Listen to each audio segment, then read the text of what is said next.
Hello, everyone. Hello. Thanks for joining us for the 5th weekend of the first ever CoffeeMakers Festival, a digital series of new and old works. We'd like to thank the community for having supported Coffeehouse Theatre Society, and we hope to keep creating theatre in Delta for many years to come. Before getting started, we would like to acknowledge with respect that we are all working, living, and creating on Stolo, Katsi, Kwantlen, Tsleil-Waututh, Squamish, Tsawwassen, and Musqueam land. We realize that we are uninvited guests on this land and that the Indigenous communities across Canada are still facing systemic violence and oppression today. Finally, please consider donating to Black Lives Matter Toronto and Vancouver through us so that we're able to match your donations up to $500. We will continue to make efforts to share our resources and knowledge with our community and to help make a change. As Coffeehouse Theatre Society, we're all individually taking the time to listen to Black voices and help amplify them. We're also taking this time to learn, and we encourage our community to do the same and keep donating and signing any petitions you see. Tonight, we'll be having a little fireside discussion with some of the founding members of Coffeehouse Theatre Society. Yeah, so to start us off, I'll do a quick round of introductions if you don't know us. My name is Kate. I'm one of the founding members of Coffeehouse, and I'm also the president of the society and the general technical director. Up here we have Syrah Khan, who is our secretary on our board of directors and our artistic director. She directed the last couple shows that we did. We have Brooke McCarthy, who's one of our directors, and our publicity, graphic design, social media person. We've got Bryn Willis, who is one of our founding members and one of our longtime actors and friends. And we've got Camryn Smith, who is one of our actors and recently a playwright, and founding members as well. Today we're just missing Maddie, who is the last director of our society. She had a family engagement, so she couldn't be here tonight. But yeah, so that's us. I think to start, let's just talk a bit about how Coffeehouse started, because it might not be a story that everyone's familiar with anymore. So how did we get here? Syrah, it was kind of your idea. Kind of. I don't remember the exact conversation that started it, but it kind of started originally as a joke in our grade 12 friend group. I didn't catch on to the fact that it was a joke, and then people thought it was a joke into the process, and then eventually we all kind of met in the middle, and I was like, oh, you guys were joking, but we're doing it now. And they were like, we were joking, but we're doing it now. We bought a venue, by the way. We're renting a venue. Yeah. Yeah. Yeah, this all happened in the spring of our grade 12 year for most of us, so 2018. Yeah. Which is 2 years ago. And the original plan, or the original idea, was to do a musical, which we quickly abandoned because that would have been way too much for a first-time show. And I think, sorry. No, go ahead. And I think for a lot of it was just we liked working together so much with Equinox that we didn't want, and we had done all these years of hard work with Equinox of learning performance and production and everything. We didn't want to stop working together because the idea of that was just really sad. So we decided I guess we can do our own thing. And then we did, and then it was real, and then it was wild. Yeah, and I think as it's progressed a little bit too, it's just bringing, a big goal for us is just bringing theater into Tsawwassen for youth, because that is, just in general, it's hard to find theater jobs sometimes if you're a teenager or younger in the industry, so we like to do that. Yeah, and over the years it's become partly about making it a little bit more accessible, and a little bit less, more low-key than professional or semi-professional theater, because the stakes at Coffeehouse are much lower, and there's more room for learning and mistakes. And a fully immersive learning environment, and where everybody in there is a young person who's also learning how to do who's also learning as we go. There's no in a lot of youth theater companies, there's adults, for lack of a better word, directing you and all that. Whereas here, everybody is under. Currently, everyone's under 25. I don't know how. Yeah, it's so cool and like novel how we are like entirely youth run, like everything from directing and acting and the technical crew and also just the board of directors. I think that's just really interesting and something I don't see a lot, so it's really nice that we have that. Yeah, for sure. It was kind of wild because in like our first show, all our producer people were under 19, so we had to get like someone's parent to sign off on stuff, and like because we couldn't rent the space because we were literally too young. Yeah. Yeah, that point about learning is very interesting because I know I've definitely learned stuff since the first time we did this, and have continued to do so. So like, what's something that you have learned from working on Coffeehouse stuff, like something valuable that you might have carried into other aspects of your life? I think for me, like I really learned from you guys especially because I wasn't someone who originally started Coffeehouse. I came along and was part of it from the beginning of it. I really learned from you guys entrepreneurship and just like going for what you want and actually like getting out and creating it. I'm like so astounded by you guys and how you had like the guts to do that. And I think that's something that I've taken into my work as well, now that I've like been inspired by that, and I feel like I can take more risks now. Yeah, to piggyback off of what Camryn just said, like when, like, I don't know, as a young person, usually you find yourself going, oh, I wish there was an opportunity for this. I wish this was the thing. Why doesn't someone create this? And then finally it hits you and you go, well, why don't I start this? Like, no one else is doing it and I want to do this, so let's do it ourselves. And then you do it and it becomes a thing, and it's really cool that you created this opportunity for other young people and for yourself as well. Yeah. That's interesting. I think for me, like, I came in all throughout high school, I was just acting. I was acting.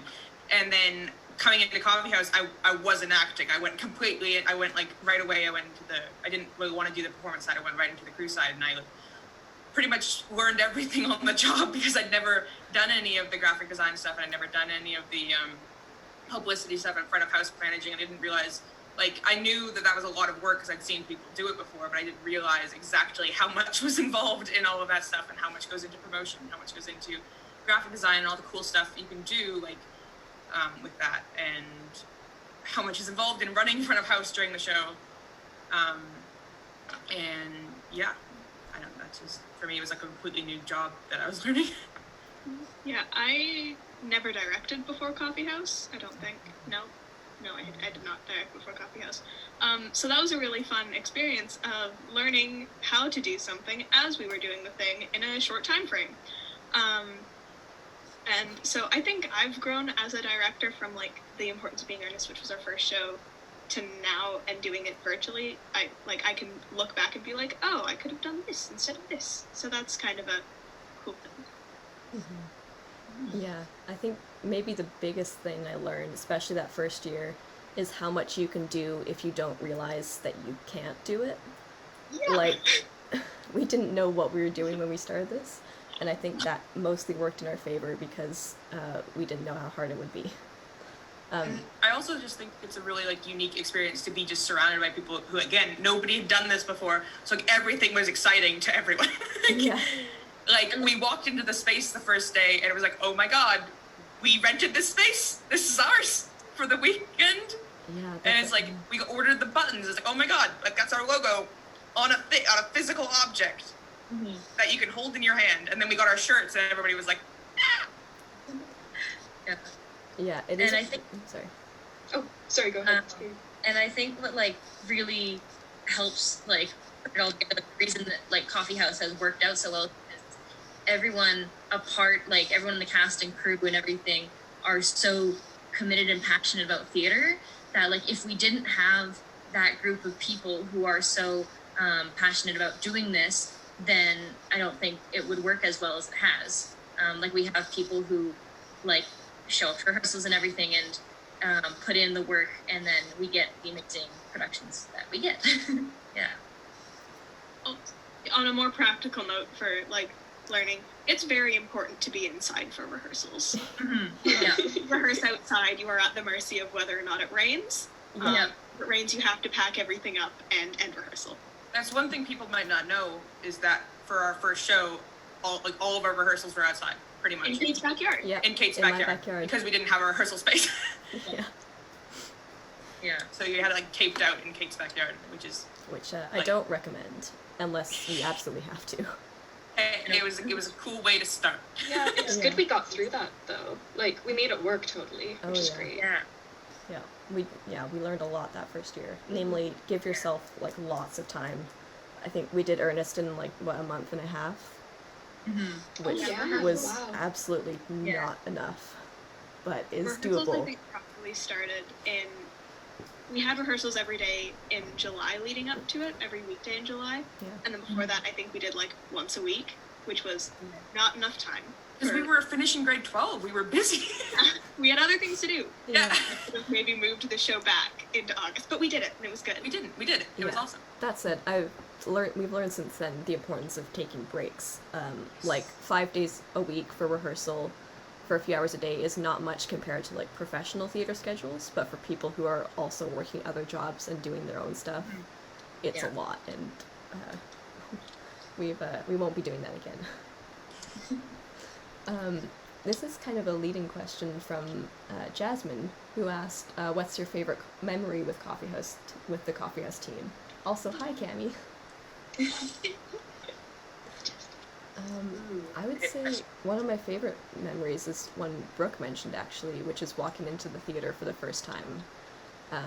The first time we like rented it with like money that we'd raised and collected. That was amazing because it was something solid and tangible that we could walk into and say like we did this. I think for me, in Complete Works of Shakespeare, second show, because there was only 3 of us, there was a lot of memorization that went into it. There was a lot of lines, and some of them were in Shakespeare as well. So there was just lots of kind of memorization for that. So like the moment when we all had like a scene off book and we were finally able to play with it, that show was so much fun. Like the moment you didn't have to hold a script in your hand and you're able to actually fully go out with your props and fully look at other people's faces. I really love that moment when you're able to play with it all.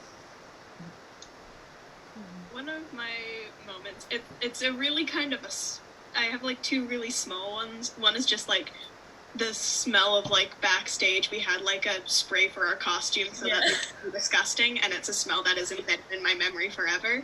And then the other one is in The Importance of Being Earnest. We did a tea time show where we served tea, and Kate and I spent a day going to a thrift store and just collecting every tea set we could find, and then taking it to the thing. And I still have like a really objectively not very pretty tea set from it that's like covered in seashells and stuff.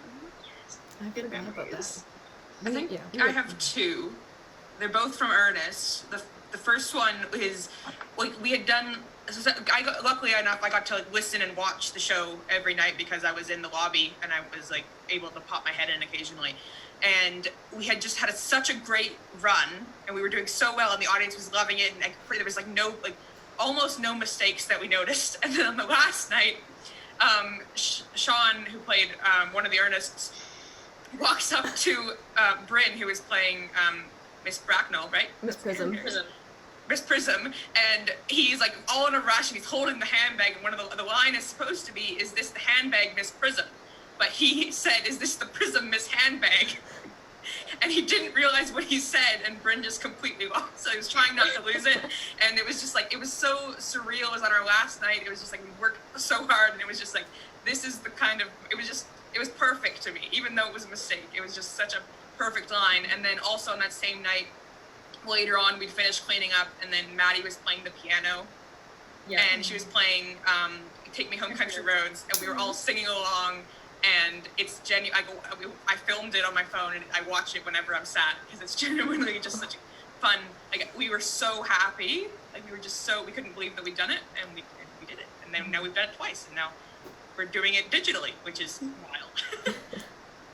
For me, it's definitely the night before opening for Ernest, our last dress rehearsal, I just remember the energy so palpably, and oh man, just like the excitement of like we have a show now and we're going to do it, and we worked so hard on it. Oh, it was really, I love that. The other one is, as like front of house, is on the first, like we'd sold a fair amount of tickets for the first show. We sold a fair amount of tickets. We knew it was going to be good, right? But then so many people walked up. We had to add more chairs on our opening night. I had to run around and add more chairs because there was too many people. We weren't planning on having that many people, and I was like almost in tears because I was so happy that like, oh my god, this many people showed up to our show. And it just didn't seem real. Like, it was just like, oh my god, this is a real thing. We have a sold out audience plus some because we had to add chairs. Yeah, that was amazing. Yeah. And then it was consistent like that for most of those shows. Honestly, the fact that people showed up and watched was a special moment in and of itself. Yeah, it's just the Prism Miss handbag was iconic. Another one is, we were talking about this before the stream started, is the, in the complete works of William Shakespeare, there's the Titus Andronicus section, which has a human pie made of human parts, and that always got a great reaction from the audience when it was brought out. It was a really well-made pie. Thank you. It was. Thank you. I want to talk about this festival that we're doing this year and how that came about, because obviously it wasn't our original plan at all. So who wants to talk about how that came about and what inspired this whole CoffeeMakers Festival? Yeah, so the original plan was to do a Midsummer Night's Dream directed by myself this summer, and that would have been at the Boston Arts Center. Unfortunately, when COVID-19 happened, we realized that that wouldn't be feasible, so then we had a meeting, all of us together, and we decided on doing the CoffeeMakers Festival, and then, yeah. Yeah, I think it came out of a desire to still create something, some kind of art during this pandemic, despite the fact that we couldn't do it in person. And also for the need to contribute back to our environment a little bit. So we originally were going to fundraise for the Actors Fund of Canada, which collects funds for actors who need help, so specifically for COVID-19 in this case. And then we made the decision to switch to Black Lives Matter for Toronto and Vancouver after seeing the protests start in June. And I think that's been something very valuable to add. And I think it's something that's worth taking into the future as we do more shows as well. Just like a good thing about doing the festival as well. This isn't really part of the question for like what inspired it, but it's cool because we've got to work with people who haven't worked with us before. So Camryn got people from CAP to join us for one, and that was awesome. And then we also had some people I knew from UVic to join us, and like it was just really nice getting like our fingers into a bunch of different areas and going, work with us, please. And like on top of us getting an opportunity to continue doing our Coffeehouse stuff, we also gave other people who lost their shot to perform their show, we gave them a shot to premiere their show with our festival. So it was kind of giving a lot of people who lost their opportunities to do their premieres of their plays and their readings and stuff like that. We were giving them a shot to do that with us, and then for a good cause. So I think that was a cool idea of it as well. So we're bringing together a whole bunch of like young theater makers. Yeah, that's something I was really excited about this festival, was showcasing original works by young playwrights, because actually, and I don't know how many people know this, but when we were planning to do Midsummer, we were also planning to do a single night of staged readings of original works. So we just kind of translated that into this festival, and we got to show probably more original stuff than we would have otherwise, so that's pretty cool.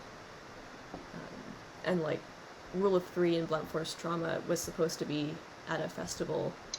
That's right. We were supposed to have myself and Jasmine Miller Measure both wrote original 10-minute plays that were supposed to premiere at the Tom Cohn Festival of New Plays at Cap U in April of this past year, and unfortunately that got cancelled because of COVID, and we were so lucky to be able to premiere them on the Coffeehouse platform.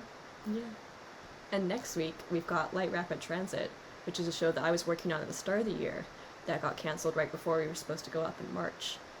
So now it's getting a new adaptation and a new life through this festival, which is pretty cool. We've got a question from Martin, who says, out of all the plays you've performed, which one do you identify with the most?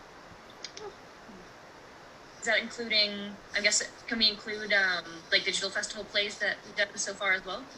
Yeah, I suppose so.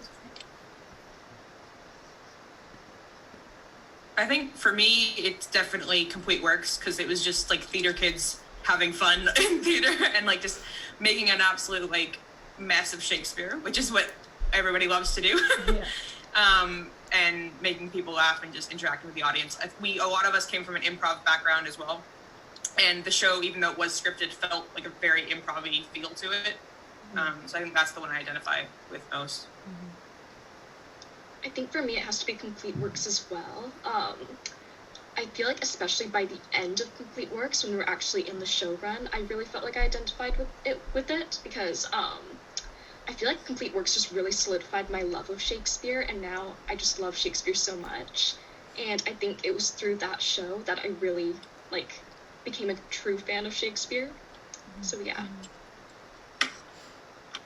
Yeah, I not to say the same thing, but I think I also really, really enjoyed working on Complete Works as well. For the same reasons listed, it was really fun to do. Having a small cast creates a really cool bond with the three of us, and being able to support each other in ways that is different with a bigger cast. But also another one that I really liked was working on, name is escaping me at the moment, Safe House by Jay Johnson. Yes, which we did recently in the digital festival. That was I really enjoyed doing that because I don't know, I just found it was really well written, and the subject matter is something I'm really passionate about as well, and it was just a really fun process for me, and I really enjoyed that too. I don't know if I can pick one. I feel like that's such a cop-out answer, but I can't. Sorry, I like them all so much. I'll say Ernest, because that style of repressed, dry British humor is really appeals to me, and I just love that play. So that's one I would do again for sure in a heartbeat. That's it. I would also do Complete Works again because it's fun.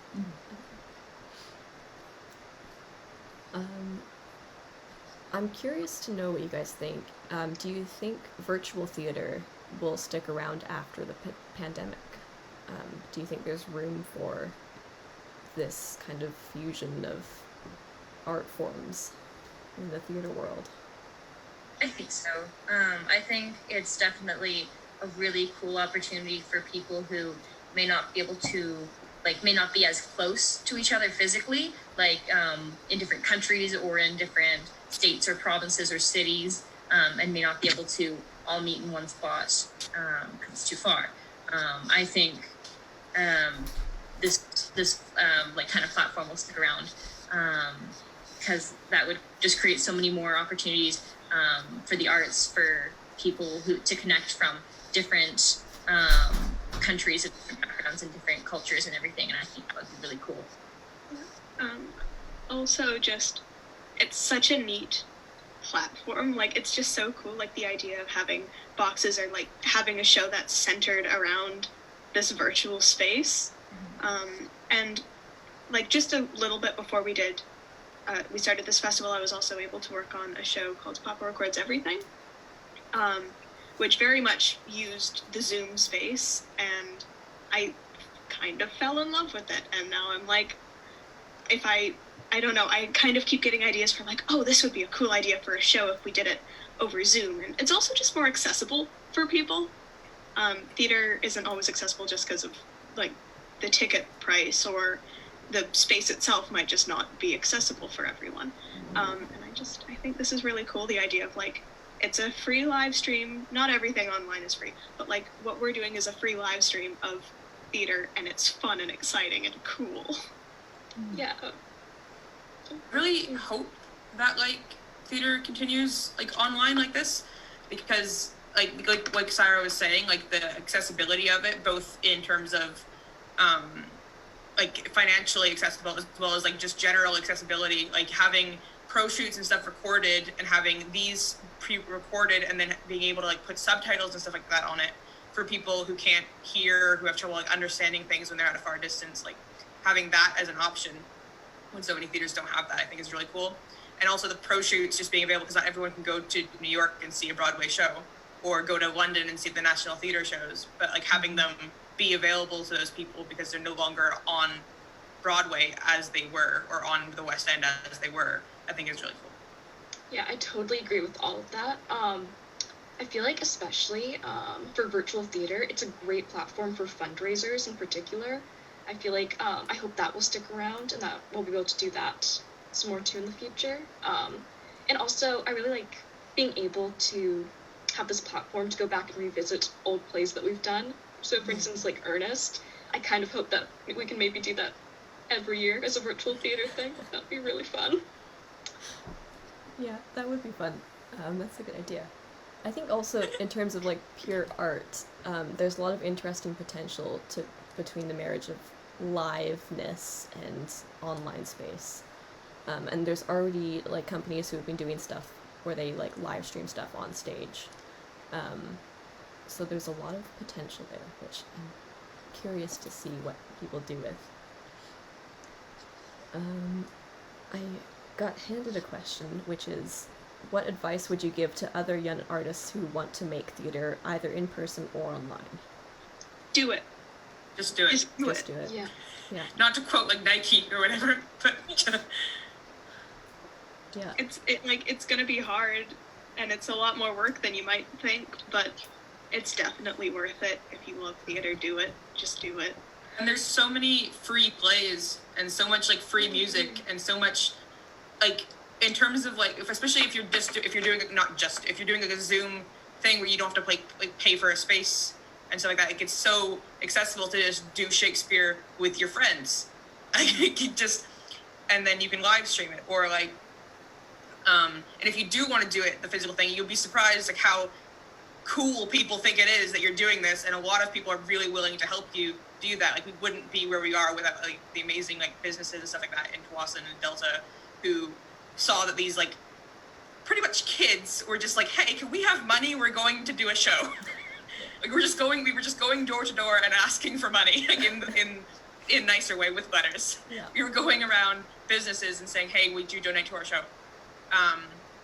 And so many people thought what we were doing was cool, and so they did, and we did it, and now we continue to do it. We wouldn't be here without all those people. Yeah, exactly. And I think, another thing, as Brooke said, look for like free plays. So like, start researching plays that don't have a copyright. So for instance, you can start with Shakespeare, but then there's also other stuff that you can look into as well. And that's really helpful for when you're first starting out, then you don't have to pay for a copyright. Yeah, do not do a musical that just finished its Broadway run, because that would be, don't do Disney. Like, as a rule, musicals will be more expensive, just in terms of like production costs. So don't do that for your first one. And there's a lot of good plays that are out there for free, even if you're not a Shakespeare person or like a Victorian England person. There's still a whole lot of royalty-free plays that you can look at and like do, or write your own. Exactly. Or write your own play. To people, because you'd be surprised like what people have in their back pocket. Like people have plays that they've written or know people who have plays that want to be performed, and like, and just knowing people and talking to people is how we got, like, we found people who were like people who we knew who could build sets. We found people who knew who could do lights. We found people, like, talk to people and get, like, you look into your resource pool and see, like, who could help you with stuff. Yeah, really building like a network of people who are as passionate as you are, that's so helpful, and that'll support you. Yeah, because I will say you won't be able to do it if you're not passionate about it, or if it's not something you enjoy, because then it'll just be hard work, and that's not as fun. And also, like, pace yourself, give yourself lots of time. For your first show, give yourself more than a month. Yeah. Please. Start small.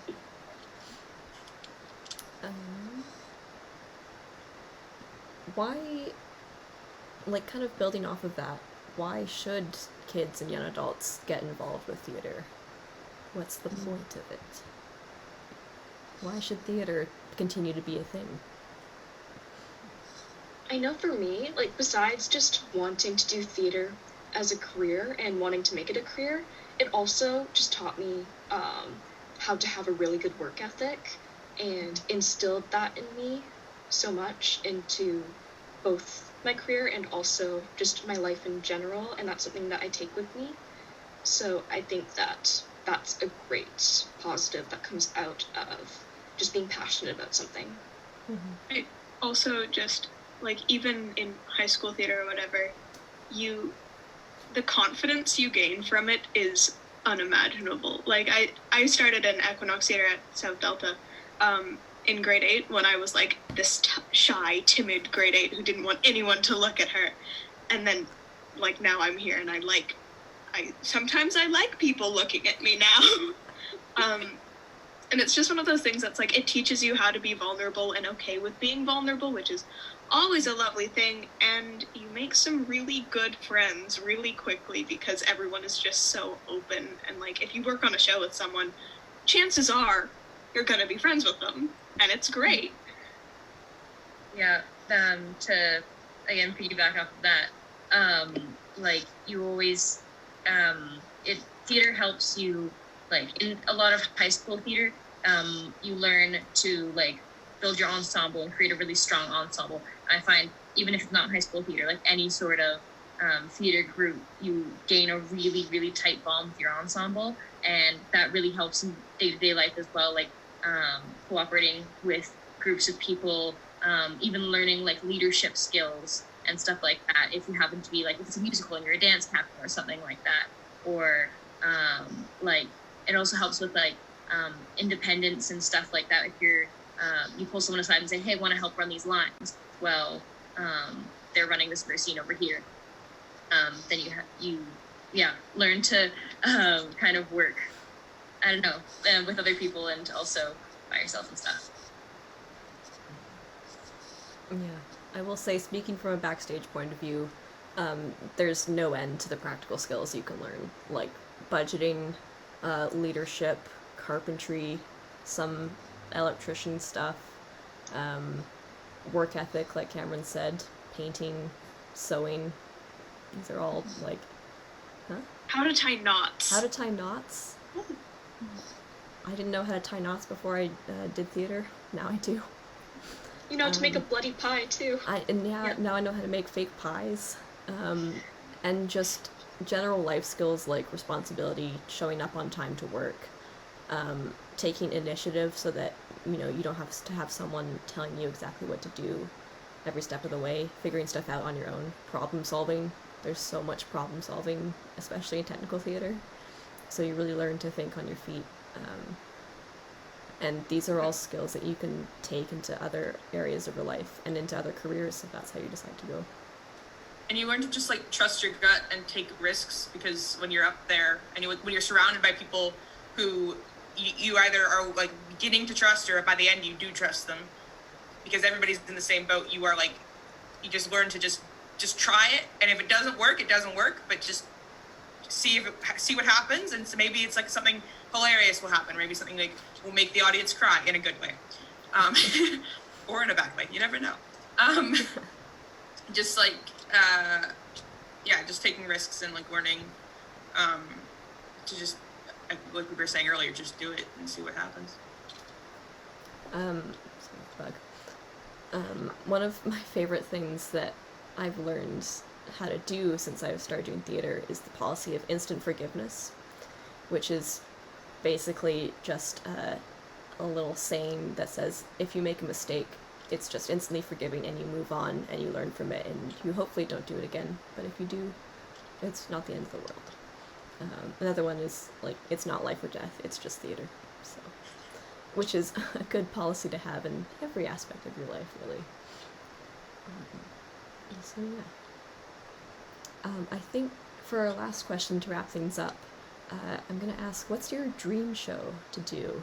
Either with Coffeehouse or not, or both? I think Personally, one of my dream shows to direct is a play called Wojciech by Georg Buchner. It's, we read it in theater school in my second year, and it's just one of my favorite plays that I've ever read. It's really wordy, and it has a lot of like surrealist aspects to it, and it takes place in really short scenes, and I just have so many ways that I could stage it, and that's one of my dream shows to direct one day. I think mine is The Drowsy Chaperone, because it's one of my favorite shows of all time, and the set is not simple, but the set is like, it's stationary, so I think that's something doable, but it is a musical, which is more like difficult to do, so 50-50. But I think it would just be, it's like one of my favorite shows of all time. It's just so funny, and it's such a good like theater kid show, like with like someone who's like really passionate about theater, and like it's tropey but not, and it's like, I don't know, it's such a fun show, and the music's great, and it's Canadian, which is cool. And yeah, I think that's my dream show. And I think if we eventually get to musicals, I think it would be a cool one to do. That was going to be one of mine too. And also like an Agatha Christie play would be really fun, I think. Or I would love to do some kind of weird Shakespeare adaptation that's like immersive and like kind of modern and has like weird stuff going on. Like if anyone watched the French Theater version of Midsummer Night's Dream, that was super cool. It'd be really fun to work on something like that. I'm really into Shakespeare and doing Shakespeare shows, so I'd be completely down to do more Shakespeare. My favorite show is Macbeth, and I really enjoyed, actually, quick shout out, Capilano production of it, where Camryn was in it, and she played Lady Macbeth. And they did a really cool take on it, where it was Macbeth, the Wizarding World. And so all the text was pretty much the same, I think, other than maybe some swap outs for like sword and wand. Yeah. But they managed to incorporate this like aspect of magic and the Wizarding World in there. My favorite musical is Something Rotten, which is also Shakespeare based. And I don't think the Art Center would be big enough for a show like that. But at some point, I think that would be a really fun show to do, because it's pretty much about writing a show of Shakespeare, and there's like little Shakespeare jokes in there that you like understand. Like the first time, because I watched it twice, the first time I didn't catch all of them, and then after I'd read more Shakespeare and then watched it again, I caught more of them. And I think it's just a really fun show. I feel like such a fake theater person that I don't have like a show that immediately pops into my head as like dream show. Shakespeare's cool. I would love to play a Shakespeare villain. Give me a villain role, please. Iago. Or there's one show called by George F. Walker called Featuring Loretta, and I don't think we could put it on in our town, just for like content's sake. But it is a show that I like more than I thought I was going to like when I read it. What about like Crybaby? Crybaby. The musical Crybaby is very fun. The music is a good time. That would be fun. I don't know. Theater. I like it. Any of it. Yeah, pretty much anything. All right, well, that's going to be all for us tonight. Thank you for watching. It's been a pleasure just chatting. If you're able, please consider donating to our GoFundMe for Black Lives Matter Vancouver and Toronto. The link is in the comments of this video. as of right now, we have reached our goal, which is amazing. So with Coffeehouse matching, that's $1,000 that's going to be split between the 2 chapters, so that's incredible. But it's always nice to get a little bit more, so if you're able, why not? And consider donating to other places like the Hogan's Alley Society, the BC Civil Liberties Association, the Black Legal Action Centre in Ontario, or the Unistoten 2020 Legal Fund. So there's tons of places where you can send a little bit of money, or you can sign petitions, and do some reading, and yeah, whenever you're able to. So thank you again for watching. We'll see you next week for Light Rapid Transit by Shelby Satterthwaite. And then we've only got one more show left, which is Midsummer Night's Dream on July 25th. 25th. Yes, 25th. Alright, thanks guys, and we'll see you next week. Bye.